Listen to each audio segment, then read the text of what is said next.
and in less time than if you were to only do resistance training. Yoga helps you directly build muscle, particularly in your back, core, hips, and thighs, but yoga really shines as an indirect method of muscle growth. It helps you regenerate muscle cells more quickly by releasing muscle tension, an essential step in the muscle growing process. This decreases muscle recovery time and helps you get back to your workouts sooner.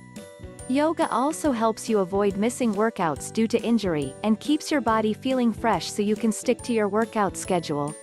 Anyone who wants faster, more substantial muscle growth from their current workout program will benefit from regular yoga. Myth: I cannot do yoga because I am not flexible. Lack of flexibility is exactly why you should do yoga. Think about it, you wouldn't avoid weights because you're not strong enough, you start lifting weights exactly because you want to get stronger, and yoga is the same. Your level of flexibility isn't what's important. It's about doing the postures in a way that works for your body and fitness level, so you can get the benefits of yoga no matter how flexible or inflexible you may be.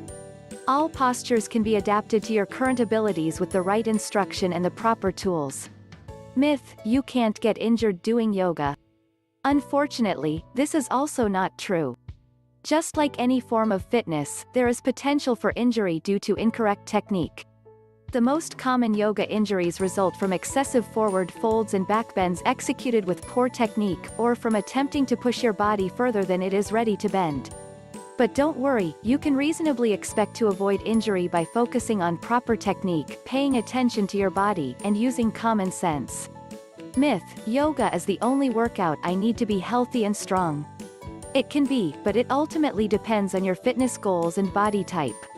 Yoga is great for toning and strengthening muscles, but you may need to add resistance training like pull-ups, press-ups, or weights to your routine in order to build significant mass. Yoga also doesn't address your cardiovascular endurance, so you may want to include activities like jogging, cycling, swimming, or brisk walking in your routine to keep your heart healthy. Myth: you need to practice yoga in the morning. While morning can be a great time for yoga, it depends entirely on your schedule and preferences. You can practice any time of day. Experiment with different times to determine when is best for you. The only restriction I recommend is avoiding strenuous, strength-focused yoga workouts, or any workouts, for that matter, 2 to 3 hours before sleeping. Non-strenuous, restorative yoga, on the other hand, actually encourages better sleep and is great to do anytime in the hours leading up to bed. The 7 keys to yoga success. Before you get started, learn the essential concepts for safe and effective yoga fitness. These are very important, not only because they help you do yoga more effectively and get stronger more quickly, but also because ignoring them increases your risk of injury. Internalize the 7 keys as you execute your yoga practice. 1. Use slow, controlled movement. Yoga can feel quite different from typical, faster-paced workouts. To get the most from your time spent on the mat, you must focus on slow, controlled movement. Follow these tips to slow down your exercise. Be mindful of your body. Notice all the little things, such as what each muscle is doing, body positioning, breathing, and tension you may or may not be holding on to. Little changes make the difference. Make subtle adjustments to improve technique. Moving just a centimeter can feel different. Listen to your body. Pay attention to the sensations of stretching and muscle engagement. Use your intuition to determine when to push a little more, or to back off. 2. Control your breath, control your body. This is one of the most important aspects of yoga. Controlling your breath makes your yoga workout more effective by allowing you to hold the postures for a longer time, relax more easily into the postures, and work deeper into your mobility. It also helps with innumerable non-performance aspects of fitness, such as decreased anxiety, better sleep, lowered stress, and even weight loss. Remember these breathing techniques every time you practice. Match your breaths with your movements. As you inhale, lengthen your body, and as you exhale, work deeper into the posture. Slow down your breathing. If you're a beginner, start with 3-second inhales and exhales. If you're more advanced, work your way up to 5 or 6-second inhales and exhales. Take longer breaths in restorative poses. It's easier to breathe longer in these types of postures, which will help you relax and go deeper. Try to work up to 10-second breaths. 3. Engage your core. This refers to engagement of the body's core muscles, made up of the muscles in the front, back, and sides of the body's midsection. Every posture you do in yoga should involve active core engagement. Core muscles form the power center of your body, helping you produce explosive movements, protect your spine, create stability for balance, and help with just about any full body movement you can imagine. A weak core significantly increases the risk of injury in your spine, knees, hips, and shoulders. Use this simple technique to understand what proper core engagement feels like. Stand tall, take a deep breath in, then slowly exhale all the air from your lungs. The tightening feeling you have in the muscles surrounding your belly is core engagement. Incorporate this feeling into every posture you do. It won't be perfect at first, and you'll probably forget to do it often, but eventually core engagement will become a habit that you will not even have to think about. 4. Relax, it's yoga. One incredibly important aspect of yoga is relaxing your body. Even in the most intense postures, strive to stay relaxed by maintaining composure and keeping your breathing long. This not only helps you maintain the posture for a longer time, but it also helps you work deeper into mobility, develop body awareness, lower anxiety and stress, and more. It's what makes yoga, yoga. Consider the following to help relax. Slow down your breathing. This enables your muscles to release tension and lengthen. Release tension in commonly tense areas. Your neck, shoulders, and facial expressions all affect stress in the rest of the body. Relax your mind. In other words, don't think about everything on your to-do list, or whatever else bothers you that day. This creates unneeded stress and makes it difficult to relax. Instead, focus intently on your breath and body. 5. Make it work for you, do not just mirror others. Form is important, but you have to do each posture in a way that's appropriate for your body, rather than just copying someone else. Everyone has varying levels of strength and mobility, which means proper technique for one person might not look the same for you. Here are some guidelines to make sure you're doing the pose to match your body and fitness level. Focus on achieving the correct sensations in your body, including the appropriate stretching and muscle engagement for the posture. Use the posture instructions in this book for thorough, specific guidance on what you should and should not feel. Modify as needed. Use blocks or a strap to facilitate the proper sensations. These are tools, not crutches, so use them as often as you would like. 6. Accept that it's a different kind of push.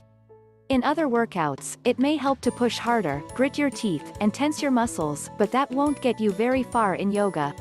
Yoga is all about establishing control over your body. Here are the main ways to do that. Relax into the discomfort.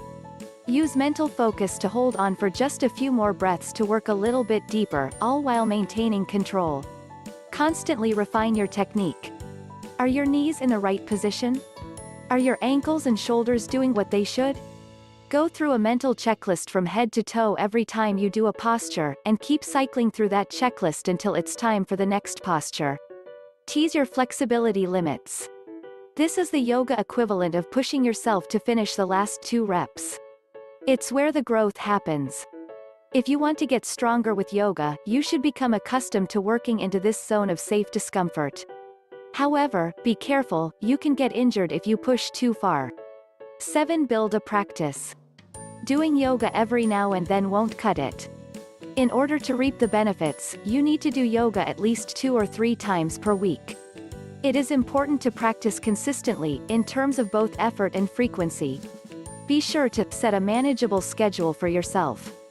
Within a few weeks, it will become a habit, not just because it's on the calendar, but because you'll start to notice a difference and won't want to stop. Do every routine the best you can on every given day. Maybe your muscles are sore, or you didn't sleep well last night. The point is you don't always feel 100%, so you should only expect to do as well as you can according to how you feel at the time. This is not only sensible, but it also delivers better long-term results. Your body needs rest, even from yoga. Mindful exercise. One reason yoga is so different from other types of movement is the slow, or often static, nature of the exercises. In order to notice significant results and avoid injury, you need to pay close attention to your body, especially proper physical alignment and technique. Every posture involves stretching, muscle engagement, and spinal alignment. Review these before you get started. Muscle engagement versus stretching. These opposing forces are present in almost every yoga posture. You simultaneously lengthen, stretch, one group of muscles, while you flex, engage and shorten, the opposing muscle group. Muscle engagement refers to an increase in muscular tension. It's the tightening feeling in your muscles when you lift, push, or pull. Think of muscle engagement as strength. It's what allows your body to do basic work, such as lifting objects, standing up from a seated position, or pushing a piece of furniture across the floor. Ability to engage your muscles is a combination of motor control and muscular strength. Motor control is the process by which your brain activates and coordinates your muscles, while muscular strength is the ability of the muscle to create and sustain tension. Stretching refers to positions that decrease tension and lengthen muscles. It aids recovery, relieves stiffness, and reduces tension on joints, ligaments, and tendons. It's the feeling in your hamstrings when you reach to touch your toes, or the sensation in your sides when. Spinal alignments. There are 3 primary types of spinal alignment in yoga, not including bending to the side or twisting. Put these concepts into practice as you perform all yoga postures. Neutral alignment. Neutral alignment is the position of your spine in perfect standing posture. It isn't totally straight, it curves inward at your lower back and neck, and outward at the mid-back, to form an S-curve. Be sure to engage core, hips, and thighs. Keep length in lower back by reaching tailbone toward the floor. Flexion. Flexion is when the spine is rounded, called a forward fold position in yoga. When done properly, poses involving spinal flexion stretch the back of your body while strengthening the front of the body. Be sure to lengthen front of torso, engage abs and hip flexors, avoid rounding lower back, use a block or bend knees, if needed. Extension. Extension is when your spine is arched, called a back bend in yoga. To protect the spine in extension, the abdominal and hip muscles, as well as the muscles surrounding the spine, should be completely engaged. Be sure to engage core and back of neck, avoid overarching lower back and neck, keep hips neutral,